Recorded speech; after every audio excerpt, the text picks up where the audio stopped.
So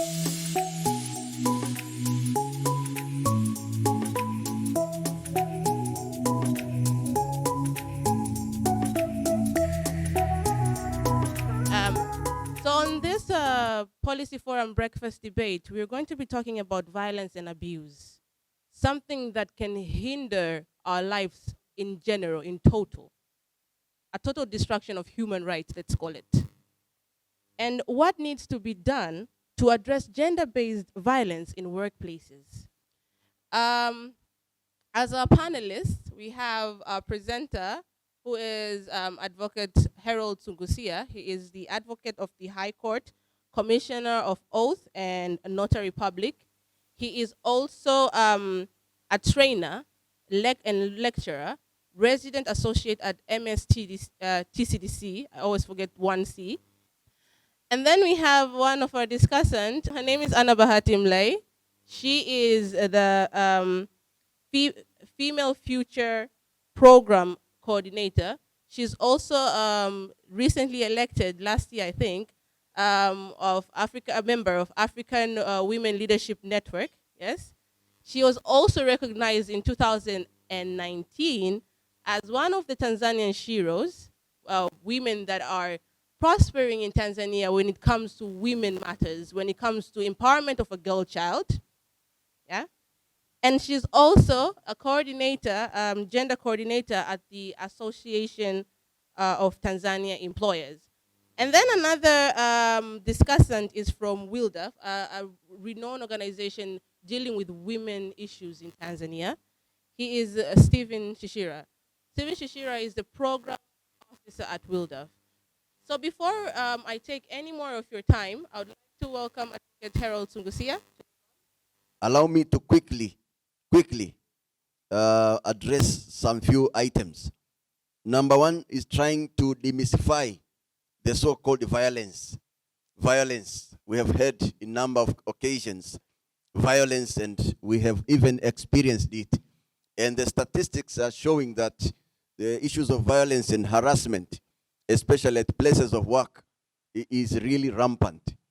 Violence, from different legal dictionary, you'll find that is the use of physical force so as to injure, abuse, damage, or destroy something. So how many of us have been forced? How many of us have been injured or abused, or some sort of our work being destroyed, or some sort of even our feelings, our emotions being damaged? So you can also find that one. And also is related to very vocabulary that you normally know, harassment. At times you can also hear the word harassment being used as if it's a tool, especially by some of the law enforcers.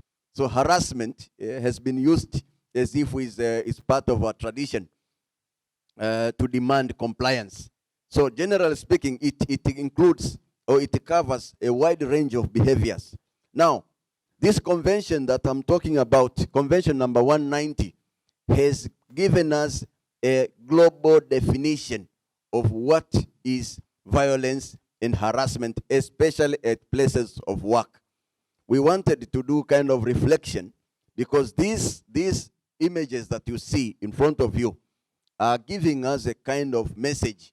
If you see one of these images, maybe it has happened to you, or to your very close relative, or even to your neighbor, or to some of a person that you know must have suffered one of these kind of things that are displayed by the images that we see on my screen. They include both violence or violent actions, and also harassment kind of behaviors, especially sexual harassment. You can see a number of these things, and then you can also see that from the images, number one victim is a woman.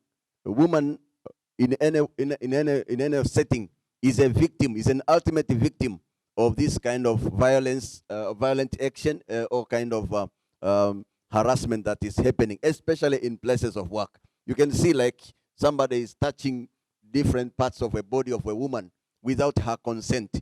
And this is in some context, it is as if is a way of life. You touch a woman, you don't ask her permission. You just touch. Eh? So that's something that is in our society is calculated, and some people think they take it for granted that this is common, because it's a woman, you can do anything to her, touching, winkling, doing anything, speaking whatever kind of words, sending messages. For instance, when a woman is a presenter or is a facilitator, and people will request for the mobile phone, please give us the mobile phone number of that woman. But you'll just find that some other facilitators have to say very clearly, please don't abuse that number that you are given by that woman, because some messages that are going to flow to her phone are different. So that is also cyber abuse. It's gender and harassment using the cyberspace. So there's number of these abuses and violence or violent action that is happening, affecting our colleagues and our fellows with the female gender. If you read now from the convention that I'm promoting, convention number 190 of the ILO, is giving us a definition from Article 1 of the term violence and harassment in the world of work, and is referring to action, meaning that wide range of unacceptable behaviors and practices or threats. And then how many times should it happen? This should be maybe a single incident, whether it's just once, the frequency maybe once, or maybe often, or continuously, or repeatedly. However, the frequency is, it doesn't matter. So long as is an acceptable behavior targeted against a woman, resulting or likely to result or aiming at physical harm, psychological harm, or sexual harm, or even economic harm. Any of these. So you can see that it's a very elaborate article giving us a very wide definition of what violence and harassment at workplace is. It means that it has got 4 different parameters: physically, psychologically, sexually, and economically. But it's also defined in terms of you may do it aiming at inflicting either of these, or you may not aim, but the result of your action or omission may end up giving either of these 4 items, or you may do something that is likely to result. It does not result, but it is likely to result. So you can see that this convention is giving us a very wide definition that no one has now got a place to hide against any kind of abuse that he or she will perpetrate. And lastly, it's also linked to gender-based violence. It's linked to gender-based violence or gender-based harassment. So you can find that this is one of the very most elaborate articles in terms of giving us a standard on how should we address violence and harassment at places of work. And secondly, for the first time also, this convention is trying to define from the ILO perspective, from the labor market perspective, what gender-based violence is. It's giving us a very, very good standard in terms of defining, because if you don't define it, you won't be able to combat it. Now, with this definition, which is very elaborate, allow me to also share with you a number of literature. Is also available in the handout that I gave you, and I'm also including the link. If you follow these links, are showing us that gender violence generally, and harassment, including sexual harassment at places of work, is rampant. From that number 1, harassment in the legal profession, they are showing that the lawyers, out of every 3 female lawyers, 1 has been abused, and some of them has been sexually abused. And they are also showing from the report, if you can read by yourself, the report which was issued in 2018, from the legal profession. The legal profession in the public sector is leading the abuse even more than the private sector itself. So the public sector legal profession female lawyers are more abused than the private sector lawyers. And the lawyers are expected to be the defenders of rights. But now they are the victims. So who is going to defend the rest of the victims of gender violence? So you can imagine that's a very big puzzle. There is sexual harassment in the media. There is a report here that is also showing us that there is, especially in newsrooms, women and female journalists and editors are being abused and harassed. There is another report in the medical profession. Doctors, female doctors are also being abused at workplaces. There is another report in terms of religious institutions. Watu wa dini, taasisi za dini. You can expect that the religious institutions, those will be the temples of angels and God. Now the temples of angels and God are also perpetrators of violation of rights of women. So women and children in religious institutions are the victims of abuse. Now, if the religious institutions that are supposed to show us the way, giving us the integrity component, showing us what should we do, they are the same abusing the rights, who is going to save us? Then harassment in academic institutions, this is rampant. See, academic institutions, especially the ultimate victims are women. Harassment in CSOs, see, civil society organizations, those are seated here. There is harassment in CSOs. So the CSOs are the pioneers and defenders of rights of others. Themselves are being abused, and the female employees in most of these NGOs and CSOs are being abused or sexually harassed. And some of the NGO leaders are also abusing others outside their working places. You know that issue of the international organizations, which I don't want to mention the names. You know them. What happened? The reports are there. If you follow the link, they are going to show you those big international NGOs whose employees are abusing others. Those who are expected to defend the rest, but they're now abusing their fellows. So there is abuse everywhere. This is what the message I want to share with you. There is abuse everywhere, in every aspect, especially in working places, in business, in political parties. Everywhere there is abuse of rights and violence at workplaces. Now, with all of this, in agriculture, in manufacturing industry, in transport, in mining, in the cyberspace, everywhere there is abuse. Now, with this kind of abuse, what should we do? That's why we are saying, if the defender, for instance, this is just a clip showing from the report that I was sharing with you, the International Bar Association, that it told us that in terms of bullying at workplaces, you find that 1 in every 2 female have been bullied, and 1 in every 3 male respondents were bullied. But in terms of sexual harassment, if you have 3 women, 1 has been abused or has suffered a certain common assault or sexual harassment. And that is different from men. In terms of men, you have to get 14 men. That's why you have one of them who has been abused or suffered as a victim. So that's why I'm saying the ultimate victim of this kind of abuse are women. So where are we going to hide our daughters, our aunts, our mothers, our wives? Where are we going to hide them from this kind of abuse? And who is the main perpetrator, by the way? Men. Sisi wanaume. So if men are the major perpetrators of this kind of abuse, what should be done?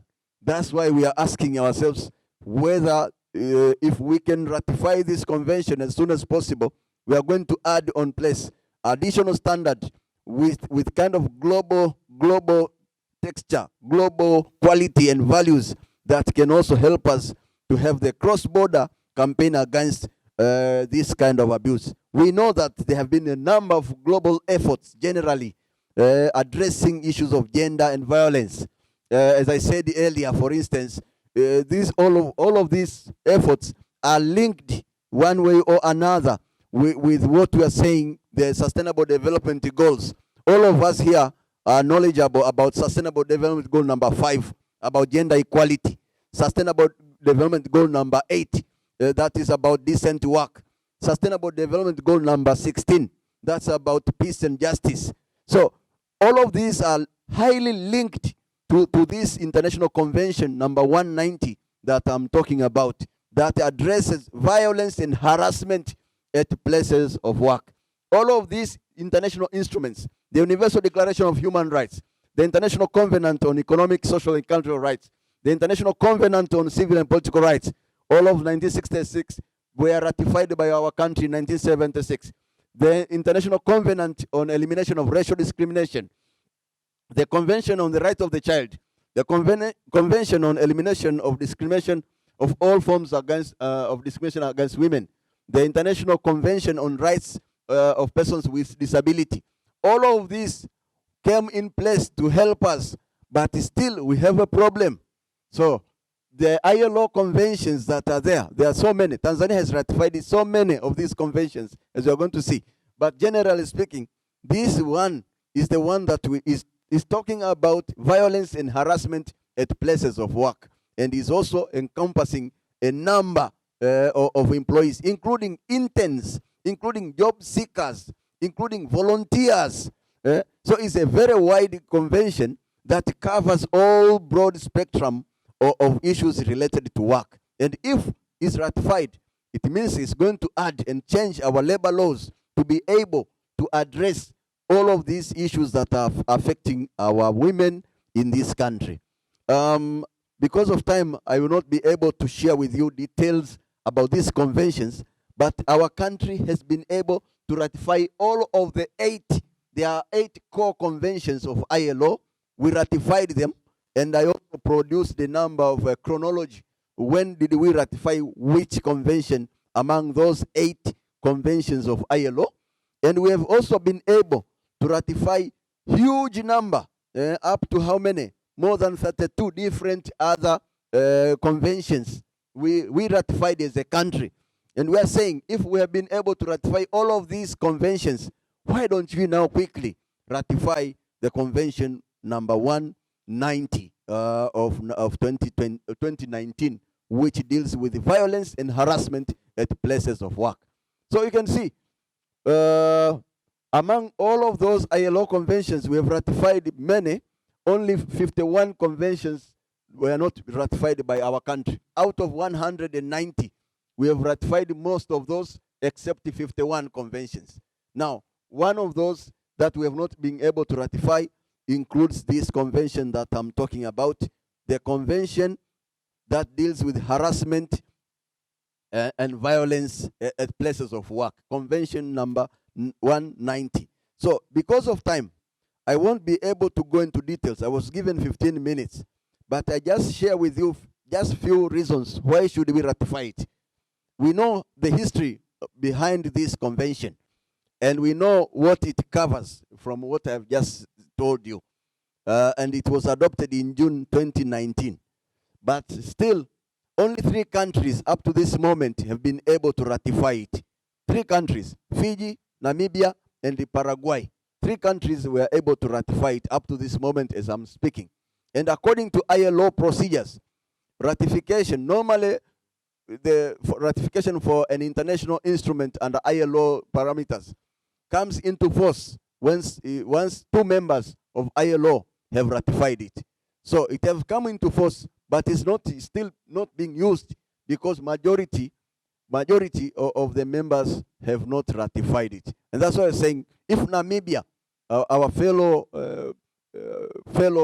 country that was also a colony of Germany like us, if Paraguay, a country in Latin America, if Fiji, a very tiny island in the Pacific, were able to ratify these conventions for purposes of being able to meaningfully address violence and harassment at their places of work, why shouldn't we, as a country that is very reputable, fought for the freedom of most of the Southern African countries, why don't we now fight for the freedom of our women in our country against this violence and harassment that is happening at our door fronts?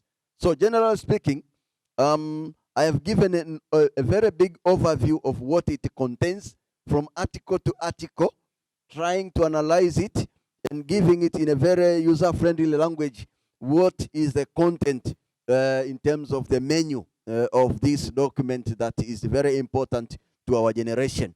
And I did an anatomy of that convention and also said specifically giving 24 reasons why should we ratify it. Number one, the broad definition. Number two, the protection, the broad protection that is providing. Number three, the broad scope of coverage that includes all sectors, includes all types of employees and aspiring employees. Number four, the obligation that is imposing to our country in terms of realization of the rights, especially labor rights by women and those that are supposed to be victims or those who are victimized. The intersectionality of it, that it addresses different sectors, including domestic violence, including domestic workers, wafanyakazi wa nyumbani. They are also included into this, regardless of that convention number 189 that deals with domestic workers. But now there is this one which is also very important, inazungumzia pia wafanyakazi wa nyumbani. So it's very broad in terms of intersectionality. It actually emphasizes on the labor rights. Reason number 7 is that this document addresses the different vulnerable groups, including persons with disability. It provides a very elaborate prohibition of violence and harassment at workplaces. Reason number 9, it provides for mechanism for prevention rather than just addressing the violence itself, diffusing the potentials of violence before they happen. Number 10, guidance on laws and policies. How should they be made in terms of addressing adequately issues of violence? Number 11, providing guidance on identification of risks involved and empowerment. That is number 12, that there is also a requirement of empowering the people to address these things. I've said there's 24 reasons. They are available in your handout. You'll be able to read them by yourself. Just because of time, I won't be able to exhaust all of these reasons, but I have said there are 24 reasons why our country should ratify it. And what happens is that if we don't ratify it, all of those 24 reasons are not going to work on our side. The ratification process is elaborately provided in your document, and we know in our country, the parliament is the one that has got the final duty to ratify an international treaty. So it means, therefore, there is a work by civil society to lobby, to engage the parliament, to be able to demand for the tabling of this document for purposes of being ratified by the parliament according to the process that is available in our country. Just because of time, I can see that the moderator is right here, and I will be able to respond to your questions so that we can have a robust debate rather than me presenting and preaching to the converted. So thank you very much for listening. I hope you'll also be able to read the handout by yourself. And if there's any question, I'll be available to respond as it may be required. Thank you very much for listening, Asante. Now, without wasting any more of your time, I'd like to welcome Anna Bahati Mlai, because I know you have an overview of the citizens' perception on what is actually happening in the ground. For any ILO convention to be passed, to be adopted, employers organization, employees organization, and member countries have to work together, because we work in what you call a tripartite relationship. The Employers Association, the Employees Association, in this case we have TUCTA in Tanzania, and the government. So for the C190 to come about, ATE was active part of it. You are well represented, and the things you see in the convention are things that we believe in, and are things that we know if it's adapted, the employers will benefit from it. Why do we say that employers need the C190? Why would employers go forward and say that we want this one ratified? And as we are speaking now, we already started the awareness campaigns. I'm glad to see Stephen here. We already had a meeting with ILO and other stakeholders, And I believe that Action Aid are going to join us in that as well, and Policy Forum. We already started to create a roadmap as to how are we going to convince our government to ratify this convention. So I'm also glad that the civil society is on the same line. We know that, first of all, I always tell people that sexual harassment, especially in our country, is what we call siri ya wazi. Like, we know it's there, we know of its existence, but because of the way we are set up as the workplace, we don't really talk about it. Or we talk it in the corridors, but it never, not so many people don't take further action. And C190, as a convention, has captured a wider version of what the workplace is. As of now, we don't call it the workplace, we call it the world of work. And when we say the world of work, it's not just where you work as in the office. Now it goes further. When you travel for work, when you're going for seminars, people get harassed when they travel for seminars. We have heard of stories where someone will go with a girl and say, this is my luggage. They go to seminars and other activities with luggages. So this convention covers all those areas. When you go to parties, office parties, and things like that. So this is one reason that this convention is wider. It goes further than the laws that we had. And another thing is sexual harassment is, it covers all harassment, but we talk of sexual harassment because of it's rampant. And it's not only for women. That's another thing I always like to point out, because even men get harassed. And no matter how little the number is, it matters. But we always put a light on women because more women get harassed. That's not it's not a hidden fact. And a woman can harass another woman. A woman can harass a man can harass another man. We have had a case of such where a man harassed another man, and a man can harass a woman. So it covers all those areas. And then the convention for us as employers, it's very important because we know the effects of harassment at the workplace. First of all, it affects productivity, because in a workplace where there is harassment, people are demotivated. In a way where some people get favors because of that environment, others are demotivated. And some people, when they are harassed, they start dropping off from work. They won't show up, and some stop being team players and things like that. So all these things, misallocation of funds as well. So as a result, the whole workplace is affected. The whole company is affected because of this. That's why, as employers, this is a very sensitive matter to us. And we also know that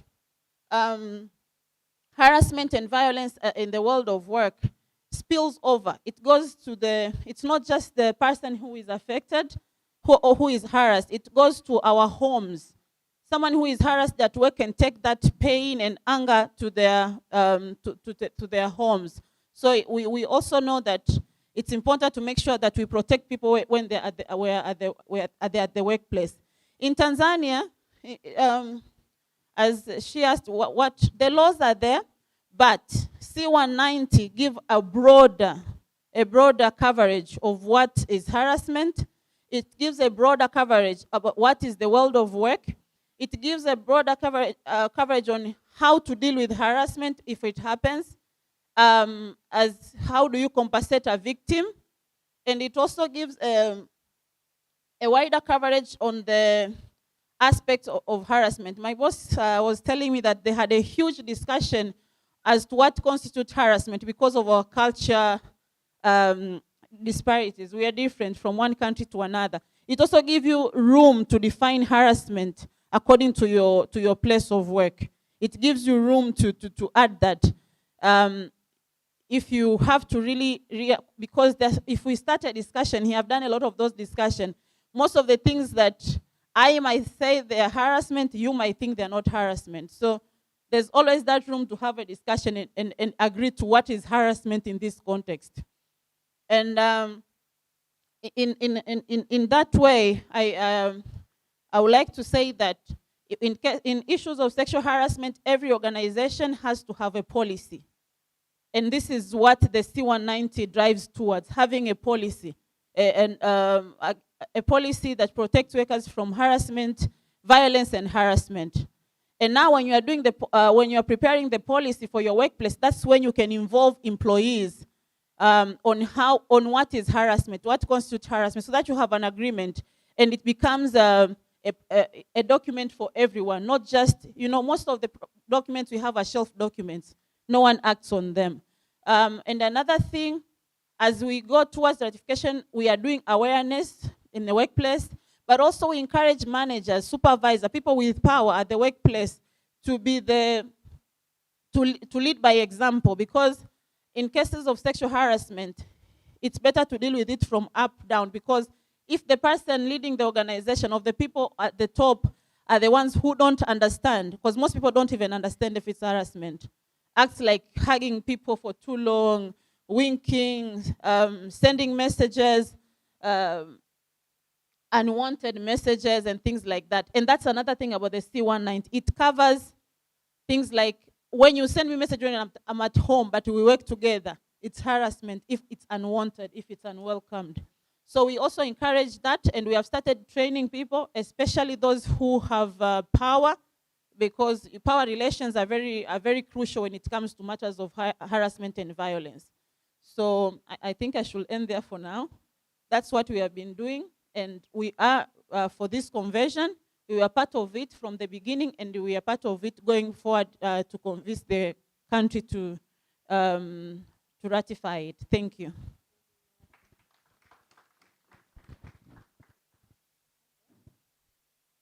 Thank you very much. Does ratification of C190 mean compliance in workplaces? Because Tanzania as a country has ratified to so many conventions. We have entered so many agreements. We are in the train of realizing sustainable development goals, which is inevitable, because right now we're talking about goal 10, reduce inequalities. We're talking about goal 3, we're talking about gender. So it is inevitable. But does it mean, I'll come back to you, does it mean that if we ratify C190, we will have enforcement in workplaces? We'll have enforcement at country level as well, yeah? We have heard from Anam Lai on what ratification means for us. Of course, I've posed that question, but we'll come back on that. Now, I'd like to get WILDAF's perception. So tell us, how has it been? What has WILDAF as civil society done to support, apart from the legal aid, but what further steps has WILDAF taken? Karibu. Thank you very much. First of all, allow me to congratulate and commend Policy Forum and ActionAid Tanzania for this wonderful event. I've been involved in GBV programming for more than 3 years now, and I can confidently say violence against women in the world of work is the most prevalent form of violence, not only in Tanzania, but in the whole world. But unfortunately, it is the form of violence that has been neglected, receiving less attention compared to violence in private domain. Back to the question on what we have been doing at WILDAF in regards to violence and harassment in the world of work, supporting victims of violence in the world of work. At WILDAF, we are currently implementing a 2-year project known as Wanawake na Ajira, which, among others, seek to engage with stakeholders, employers, the government, and workers' union to promote safer working environment for all. I've been personally engaged in different sessions with these stakeholders, and I seldom finishes a session without a testimony from one of the participants on how she has been harassed at work. So again, I can confidently say violence and harassment in the world of work is the most prevalent form of violence, and it is very pervasive. There's no sector that has not been affected by it. We have seen the presentation by my colleague Harold. There is no sector in civil societies, in media, in the legal fraternity, everywhere. There's no sector that can claim it's free from harassment. The most problem is that we have normalized. We see these actions as normal. But again, we do not have strong mechanisms to support victims to speak out. It's another challenge. What the convention seeks to do, among others, is to enhance these mechanisms, to create channels where women could confidently, could freely come out and speak about their experiences of violence. As civil societies, we have also been engaged in creating awareness. I'm working very closely with my colleague Anna here, creating awareness to employers on issues of sexual harassment and violence. We're working with Workers' Union on issues of violence. Again, we are working with the government. And currently, we have been able, through this partnership, to create a task force comprising of the government, International Labour Organization, and other civil societies to promote ratification of the ILO Convention number 190. And our aim right now is to achieve political will at the higher level. And we are optimistic that we will achieve that, because the convention is not like it's coming to create a new regime in our country. Rather, it is complementing what has been already in place. We have the National Plan of Action to End Violence Against Women and Children, which seek to reduce violence against women and children by 50% in 2020. Specifically, thematic area number 5 of that plan seeks to enhance the legal frameworks, both legislations and implementation of the same. So we continue engaging with the government and other stakeholders to push for ratification, but I urge our colleagues from other civil societies to join us. As I've said, it is the most prevalent form of violence, but yet it remains unaddressed, neglected form of violence. Thank you. So this is an opportunity for civil society, for stakeholders in general, not only civil society, to act upon the ratification of C-190. Now, we are really out of time, so 5 minutes discussion on your tables with your colleagues, and then have questions, and have a representative from your table who is going to present. Only one person is going to present.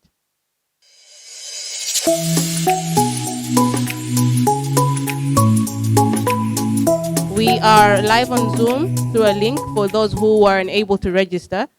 So we are also going to be able to accommodate them. The first question would be, to what extent has the National Plan of Action on Ending Violence Against Women and Children, 2017-2022, addressed sexual harassment in workplaces? That is the first question. And then the second question will be, to what extent, I think now we're talking about our national plans. Let's just generalize them, all of them.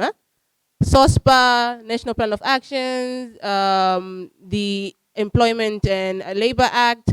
To what extent has our legal framework in general been able to address sexual harassment and violence against women or men in workplaces?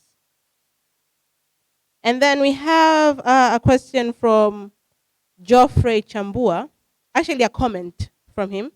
He said, what needs to be done is every organization needs to put in place policies, systems, structures to address violence and abuse in workplaces, which of course has been addressed in the C-190 convention. So if we ratify C-190, it will oblige organizations to have policies. Then back to my question, where will they be implemented and who will hold them accountable? The enforcement of these policies, the enforcement of C-190, the first question I asked. I'll be merging from Zoom and from the audience. Karibu. A lot of the times our culture, utani, mtani wangu huyu, slap the bottom, it also happens. Huyo si wa jirani wetu au Waluo, whatever. That's also another thing. Education on low awareness and the societal male dominance attitude has also contributed to this. And then lastly, we felt that it's actually embarrassing to report a rape or sexual harassment, to say, huyo bona vipi bana, hakufanikiwa ni ndo mamepeleka mbele. So there are a number of permutations and combinations. It's really sad, but also reverse harassment happens, and I've experienced that myself as well as a man. And I just had to make her a sister, and say it's fine. But I also get a lot of harassment from my own competitors, male competitors. And that's been a difficult one because it's not been the fairest of the harassments where we are professional, but yet we're trying to aim at a point, but here we are tearing each other's shirts off.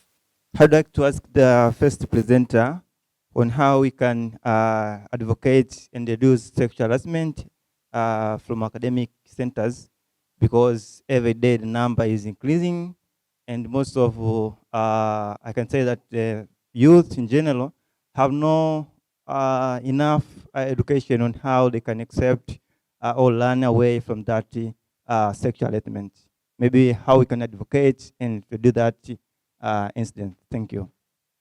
Thank you very much. And then there was a question from Zoom, Bakar. He said, you need to elaborate, Anna Bahati, this is a question for you. You need to elaborate further on what constitutes harassment after work. For example, if one sends a work-related message to a fellow employee at the evening, and that fellow is not happy with it, will it constitute to harassment? And then there was also a comment from Davis Lumala, who said institutional leaders is another area of focus, so they demonstrate the fight against sexual harassment in workplaces. And Geoffrey Chambua also applauded Davis by saying, at institutional level, 4 factors are critical, namely organizational culture, technical capacity, accountability, and political will to address sexual harassment. I'm not sure if there's a question from the floor. Wakati una present wakili ulisema kwamba sisi Tanzania tunachukua modality ya kuwa ni dualist state. Sisi ni madualist. Sasa nina swali. Kulingana na situation ya sasa hivi ya hali ya siasa na bunge kuwa la upande mmoja zaidi, kwa maana ya kwamba wengi ni kutoka mlengo mmoja. Hii utekelezaji wa huu umekaaje? Kwa sababu inahitaji ratification kupitia wao, na vitu vingi vinaweza vikawa bound to the state wakiratify. Hii imekaaje? Lakini pili, ni general question kwa wote, ni kuhusu civil societies. How can civil societies can have power kwenye hii, kuichampion hii, kulingana pia na hali ya siasa na mabadiliko ya kisheria ambayo yanaendelea sasa hivi?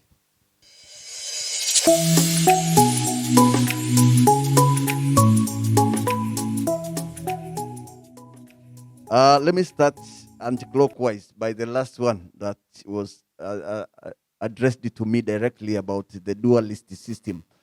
When we say dualist system in international law, we mean that when it comes to relationship between a country, municipal law, I mean like the national laws versus international law, that's where we say that a country that is dualist in nature requires that if you ratify a certain international treaty, it does not automatically become your law. It has to go to the parliament or another institution to be able to be ratified, and then that's when it's domesticated, becoming part of the national laws. Unlike the monist kind of countries, the good example is Kenya. In Kenya now, with the 2010 constitution, once Kenya ratifies an international treaty, it becomes automatically the laws of Kenya. But that's a monist system. In terms of dualist system, is that like in Tanzania, if we ratify a document today, It is not, you cannot use it in any court. You cannot go with the High Court or Kisutu, wherever. You cannot apply it as a part of the national laws. You still need the parliament to ratify it, to enact it, and domesticate it, like what we did with the East African Treaty. We enacted a law to put in place those standards. So in terms of the nature of the parliament now, whether the composition being majority from one party may affect the functions of the parliament in terms of ratifying this international treaty, I have a different point of view. I think no, because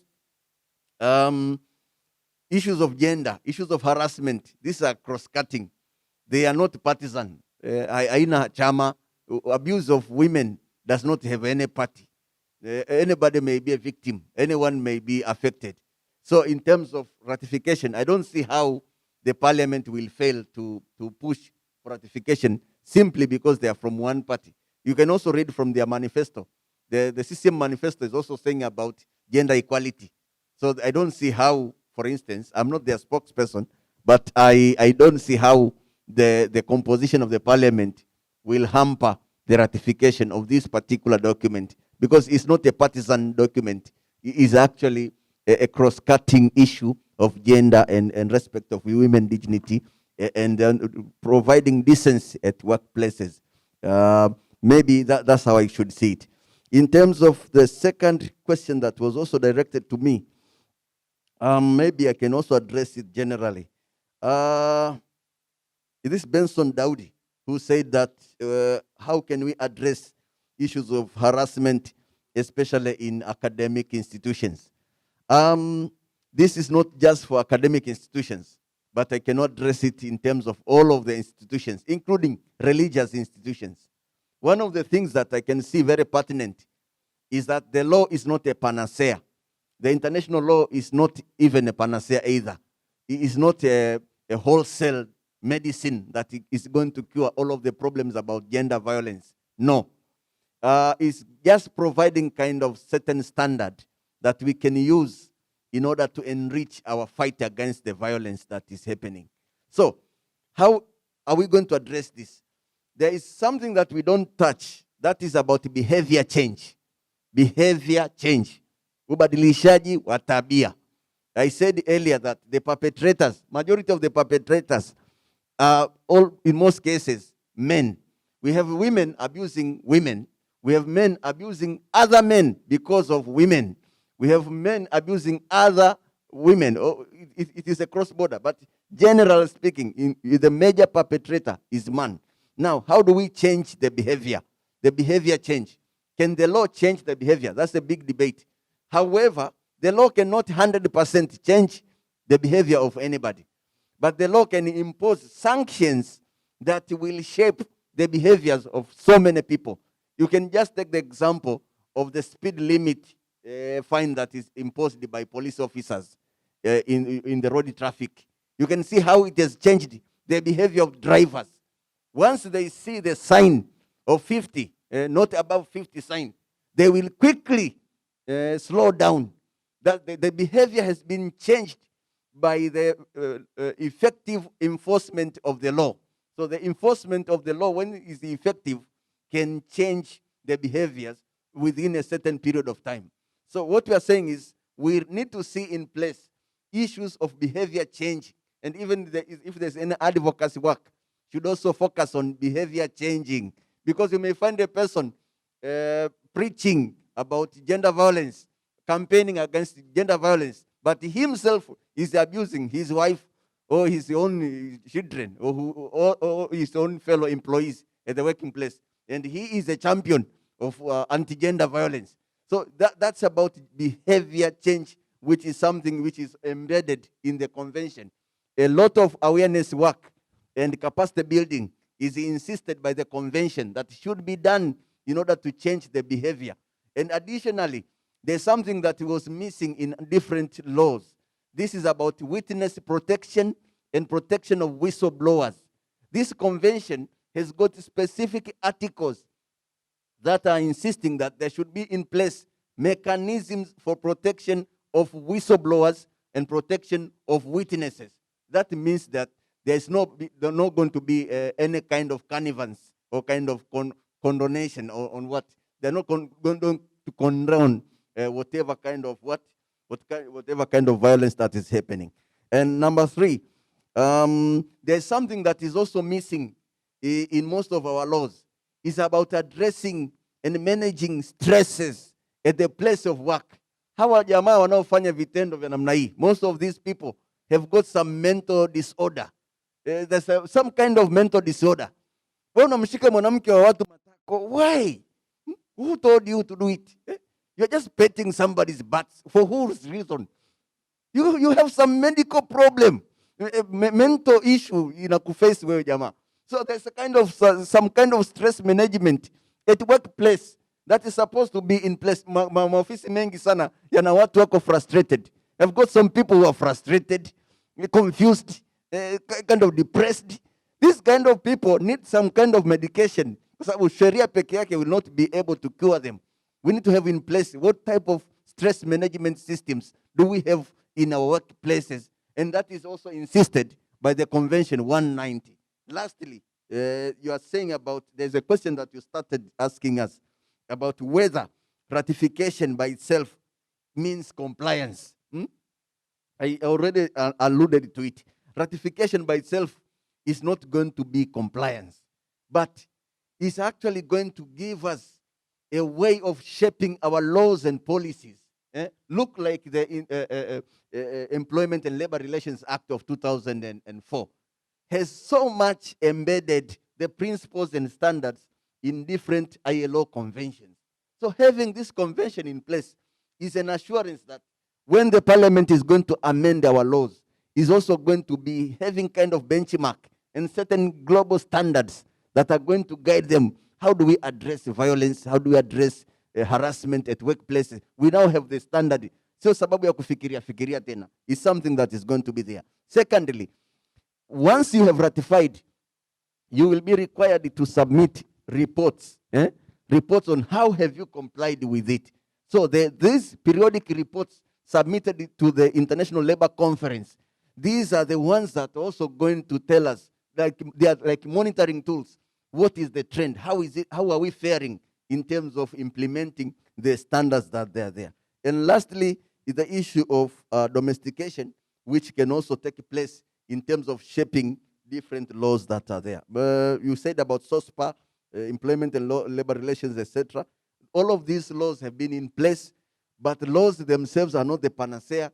We still need to have a lot of activities in terms of addressing behavior change. The last component of it, which is very important, I did not mention it. There is a special right that has been created by this ILO Convention 190. There is a right to escape, haki ya kutoroka, right to escape from any violent environment without repercussions. Kwamba ukiona hali imekuwa tete, you have right to escape, run away, and come later. That right is not embedded in any other international instrument. So you can see now, kama mtu anajua kwamba nikiondoka hapa and I come and I will not be fired because I escaped this kind of violence, then that person is protected. And that is missing in a number of, even in our labor laws, is not there. Haki ya kutoroka hali ambayo unaona haifai. Una haki ya kujilinda lakini huna haki ya kutoroka kazini kwa sababu bosi anakutaka. See? So that kind of right to escape is a new invention, and also addressing issues of cyber, etc.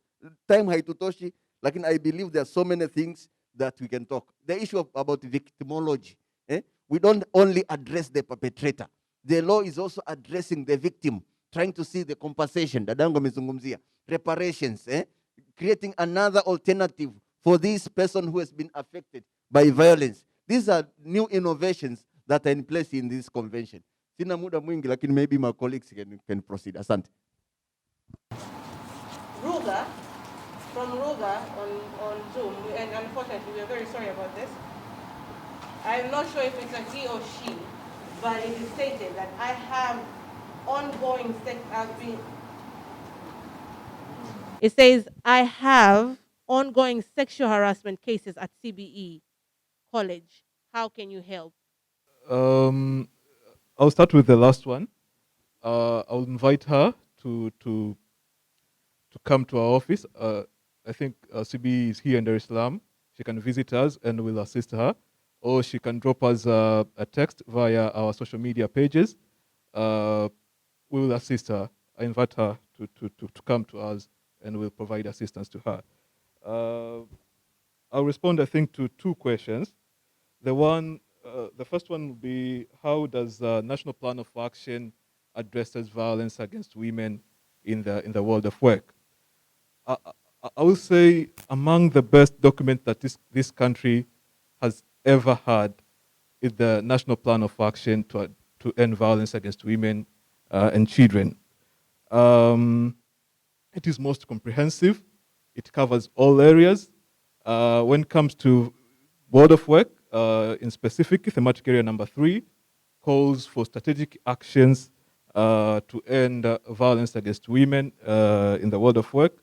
It calls for formulation of policies at workplaces to protect women, but again, it also calls for formulation of policies to ensure equal opportunities for all at workplaces. So it details enough what to be done.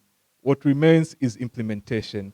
And thematic area number 5 of the document calls on legislation, or rather improvement of a legal framework to protect women in all sectors.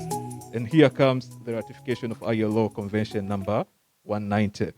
Moving to the second question, the role of CSOs. What CSOs can do to promote the ratification of ILO Convention number 190. First, as I was saying in my first presentation, we have a big problem of normalization. We don't see this thing as a problem. We have normalized it. Our role first should be to create awareness. People, the government, should see this as a problem, as a block toward industrialization, the dream that we aim so much. We should also create evidence-based advocacy. There's scarce of statistics on violence against women in the world of work. Currently in Tanzania, we rely on only one statistics, which was done by Global Union of Horticultural Workers, which found out that almost 86% of the interviewee who participated in the survey confirmed to have witnessed at least one form of violence. So I urge CSOs to do research and do evidence-based advocacy. But also we have, as CSOs, we have opportunity to engage with the government to promote ratification of ILO Convention number 190. My colleague here, Advocate Sungusia, has just reminded us on the role of parliamentarians, women parliamentarians. We have that opportunity to engage with them, to bring them on board in this movement towards ratification of ILO Convention number 190. Thank you very much. Asante. I'll start with the question which was directly to me to define more about harassment after work. When you speak about harassment after work, it's all unwanted and unacceptable behavior after work. Every workplace has its culture. Some of us take our work home, and that's understood. And this is why it's important to define in your organization culture. But there are things we do after work, like sending inappropriate messages, forcing someone to go out with you for a drink, and they keep telling you that I don't want to go out with you for a drink, but you keep insisting. Sending inappropriate images and videos to someone even after work, but because your relationship starts from work, that is harassment. So it's more about what does your workplace define, and also about what is inappropriate and unwanted, especially when someone says to you that I don't want this. I don't want you to send me messages after 6, then don't send messages after 6. So it's more of acting, wanasema kuwa na nidhamu, jinsi unavyo communicate with other people. Most people don't have the basics, just the basics. Like this is inappropriate, this is unacceptable. So it's important to have these discussions at the place of work. I remember we had this harassment discussion at our workplace, and I remember my boss, Dr. Mlimuka, mentioned some things like this is not acceptable. You cannot do this. Even the office-based things, most of those lead to harassment. You might be harassing someone without knowing and things like that. So it's important to have this discussion at the workplace. You might be harassing someone and it affects another person. It's not just between the two of you. Maybe I keep seeing the way you two, someone is harassing someone, it affects me as well. So a third party can also be affected by this the whole thing. And I just wanted to add to something Sungusia said. Even if we put laws, the problem with harassment, it's difficult to define, measure, and monitor.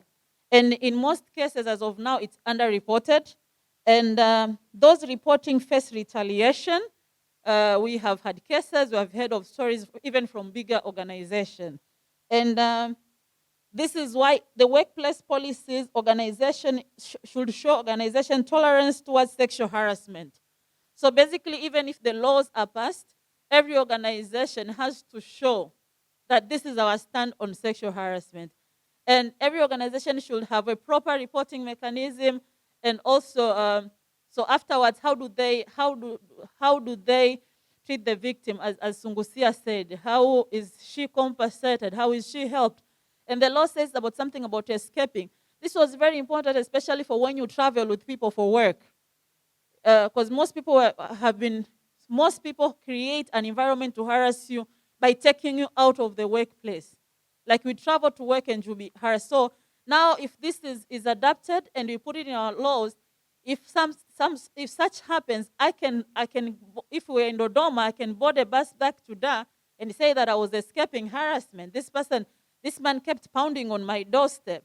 So there are things like this that it will be better. It might not remove everything, but it's better when you have a defined system where you know if this is wrong and this is not right, and this is how I can act if it happens to me. But now we are in that, sintofahamu fulani on a lot of issues. And just to make it training of employees, both men and women, defining behavior, case must be cautious. We have had cases of report is a uongo on harassment, where someone flips on someone else. Actually, the harasser can flip on you. I remember the last time we had a session in Arusha, we had a lady from UD, and they told us something that they've started, every time you go for, now they have started a system where when you're going for registration, there is a table for learning about sexual harassment. I think it was the one for journalism, not the School of Journalism or something.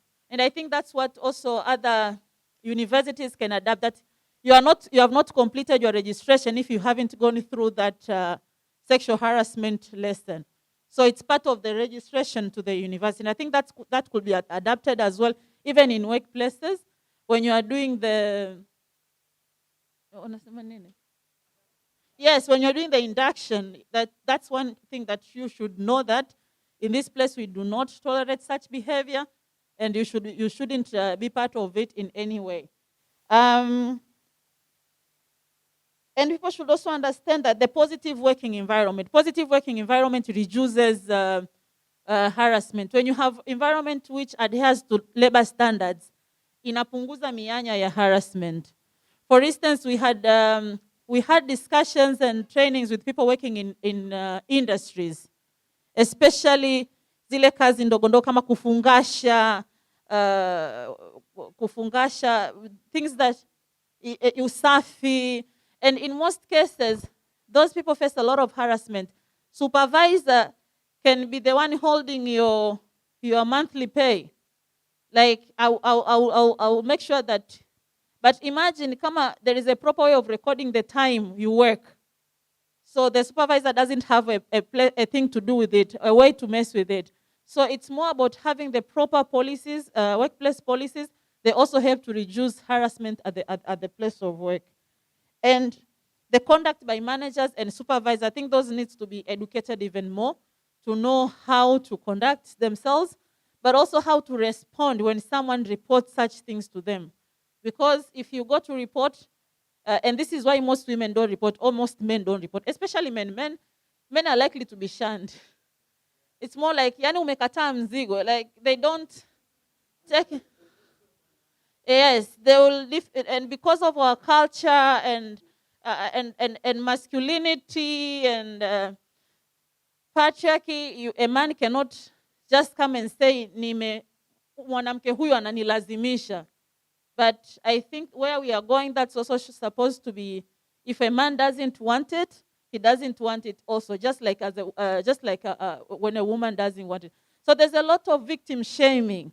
Like, he was giving you a car, you should have accepted. Like, he has the keys to your future. Like, you'll get more trainings, you'll get to travel, and this will increase your income. So there's a bit of, the society will shame you when you report on such things. So I think as people who are in position to lead, and we should also make sure that we are standing firm and we are condemning these behaviors at the workplace. Asanteni sana. Thank you very much. That was very enlightening. One thing that I have noted from all of the speakers is that victims, let's call them survivors do not stand out to report these cases, either because of societal shaming, either because of fear to lose, let's say, your job, and sometimes also it's organizational culture, because if I go to Advocate Sungusia and tell them about this, maybe the rest of the world will find out. So there isn't that witness protection. There isn't that whistleblower protection like Advocate Sungusia had mentioned. And fear is the worst form of like danger, let's call it. Because once you fear to stand out and speak on behalf of yourself, eventually you're hurting yourself. If you fear to move forward, you will never go anywhere. You will stand where you are. So it is something that we need to advocate to the society, raise awareness that whilst you are a victim, whilst you are a survivor, do not fear to speak, because you are speaking on behalf of yourself, and you're speaking on behalf of the voiceless who cannot speak on behalf of themselves. Once you speak, you give voice to those who fear, because who am I to stand forward and speak about harassment and sexual violence? All right? So I'll go back to the viewers on Zoom. There is a contribution from Samuel Mafi, who said, every institution must have their strong internal mechanism for preventing, friendly reporting, and responses. This is what we're talking about. Yeah? Whilst the reporting is friendly, I can confide in you in secret, and you can keep it in confidence and act upon it. I will be at ease to feel that I can always come to you when I feel like there is danger somewhere. Yeah? And then there must be a clear policy, and staff and partners must be trained on what and when an incident is considered a harassment. This has been spoken about by our presenters. So I'll go on to the next one. Then Mabala said, together with policies and policy systems and structures, there is a big need for paradigm, I'll say that, shift in people's thinking. This is behavior change. Yeah? To many, harassment is considered to be normal, even by law enforcers. I think last year we had a similar, no, it was another platform, and we were talking about sexual violence. Before we had gender desks in police offices, police stations, when you go to report that your husband or your boyfriend has battered you, the police will say, just go back, you will fix it at home. It is a marital affair. You will be able, most cases come here and then people will come and withdraw them, so don't waste our time. That has happened to me before. I am a survivor, I'll say. But after the gender desk, at least now, we can say that there is improvement even in our police stations. So it's something to look upon on our law enforcement and structures and all. And there was another comment on harassment from Balozi Mara, who said, I am still disturbed by the scope under which the word harassment is defined.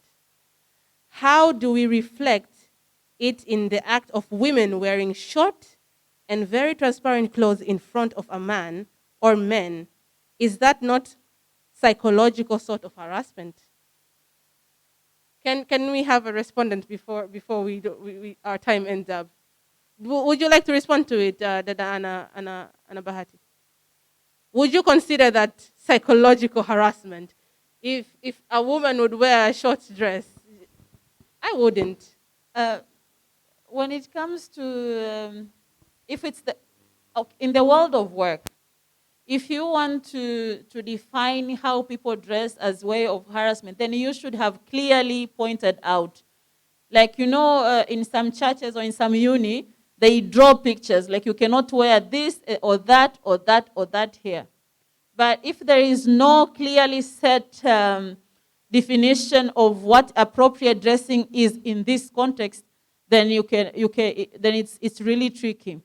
For instance, according to our cultures, different kind of dressing is taken differently. For some cultures, they walk around with their belly button open. Would you say they harassed you because they dress that way? No.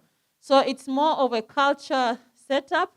But in the world of work, if you have issues with that, then you define it. Put pictures that you cannot come here dressed like this. They started that with a lot of government offices, like wanakuwekea picha. If you are wearing short sleeves, you can't walk in here. That is their policy, and you have to respect it because you need service from them. But otherwise, you have to conduct yourself appropriately, whether someone is, because that's the world we live in. You have to conduct yourself appropriately. Thank you very much. And I'd just like to tell Barozi, if he went to Brazil, he would be psychologically harassed very much. I have a rejoinder on that note. I was in Pemba doing a research about sexual violence. 99% of the ladies in Pemba wanakava kila kitu, wanavaa mabaibui, and yet kuna sexual violence, sexual harassment iko Pemba. So if you tell me that it's because of the clothes that people are wearing, is something else. Because I was curious enough to ask some of the perpetrators, hawa wabibi na wadada wamejivaa, they have covered everything. How comes that you still abuse them, you still rape them? Wakasema, we just see the eyes and they say, kama macho yake ni mazuri hivyo, je huko kwingine? So it happens. It's about a mental issue rather than what appears in the circumstance. Our forefathers and our ancestors, the African tradition is not wearing these clothes. This is European. Umangaribi, if I can say that. Our fathers and grandfathers were not wearing these things. Na hakulikuwa hakuna hizo kitu. See, women were moving around, even when you go to the Hazabes, you go to the Basarwas in Botswana, you go to those who are in South Africa, the Khoisans. They don't put on anything and there's no rape. Sasa kama wale jamaa hakuna rape na wako vile, why do we have rape na huku kwetu people are wearing this way? Akivaa tu kingo kidogo, that's about mental thing. The problem is you. Wewe unayeangalia, you have the problem, not the one who is wearing. We are going to set standards. Tufike mahali watu watavaa kabisa canvas kwamba you are not supposed to be seen, and still rape is there. It's about the mental capacity, addressing the behavior of the perpetrators, not only the issue of what? Of the clothes. That's why unaona mtu mzima wa miaka 70 anabaka kitoto cha miezi 6. Huyo mtoto wa miezi 6 amevaa nguo fupi ipi? See, that's about the mental thing. We need to deal with it in a way that we can also approach it. I also agree with Dada. We set standards on how do we wear, But more than that, we need to see how do we do our capacity building in terms of addressing the behavior change of our society, because the social decadence is the one that is eating us. Asante. You go on, but I want you to also comment on this one. To have more women leaders who I think would raise profile and priority of the issues. Too many men leaders downplay the issues on harassment. Please, what's your take on that one as you respond to your comment? It's actually not just male leaders who play down the issue of harassment, even women leaders. We have had cases of people reporting to female HRs and being shunned like, wewe unajipeleka peleka and things like that. So it's not just it's a culture thing. It's how we have come to accept all these things. So even women in unknowingly, we end up supporting it. Unknowingly, we encourage these behaviors. So it's not just a male leaders. Yes, men, in cases of men, it's more like some of them feel like they have the right to harass you, like they think it's a right. But in reality, you have no right to harass anyone. And no one should be forced to choose between their right to work and being harassed, especially sexually. So basically, it's both. Men and women leaders have to understand that this issue is there, and people should be trained on how to listen to victims and how to respond and how to take appropriate measures.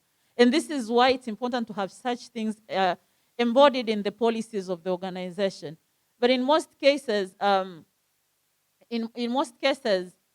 remember there was even a conference, and one lady who was sitting on the panel was saying the same thing, that most of you young people, now she was addressing the younger women in the group. Most of you young people, you join the workplace and you dress this way and that way, but that's not a way of dealing with the problem. It's not a way of dealing with the problem. Actually, you're like encouraging people to harass each other based on that. And in most countries, as he said, we have Pakistan, India, Saudi Arabia, there's high rate of harassment. It's more of a culture thing.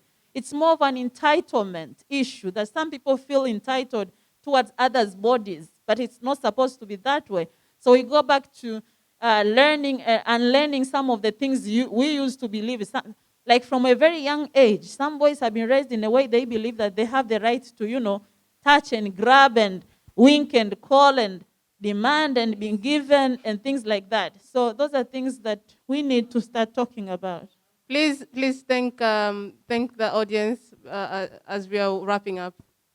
Please thank the audience for listening. Oh, closing remarks.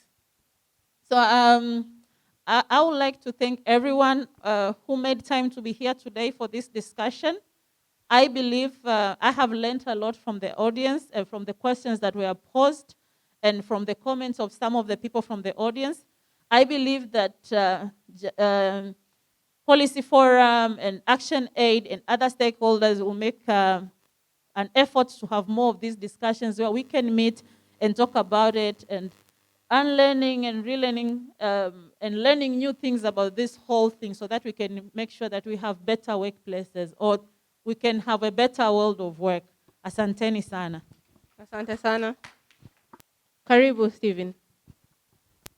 Thank you very much to the audience. Thank you very much to the Police Forum and Action Aid Tanzania for this wonderful session. I've been working on issues around violence against women in the world of work for 2 years. I'm happy to see the issue is now getting much attention to other stakeholders. So thank you very much to everyone who participated in this. Thank you. Thank you very much. Karibu, Advocate Sungusia. Yeah, thank you very much, every one of us, for being able to address this pertinent issue in our society. I believe that we are the change makers. It starts with us. It starts with me. It starts with you. On behalf of Policy Forum, I would like to thank you all. I would like to thank Advocate Sungusia, Stephen from Wildaf, and also Anna Bahati for the lively discussion, for the presentation. On behalf of Policy Forum and Action Aid, I would like to thank you all for always being faithful enough to join us very early in the morning, to sit here, ask questions, and I believe we are taking this back with us to our institutions, to our organizations, to our houses. Yeah? That domestic care worker that helps you at home, that one is also being violated. But there's somebody who is most forgotten when it comes to employees. They're also employees. So let's also think about them. Thank you very much. My name is Iman Hatibu, and welcome next month. But next month, we are going to have registrations like we had this month. So please kindly remember to register, because you will not be allowed to come up here by the security.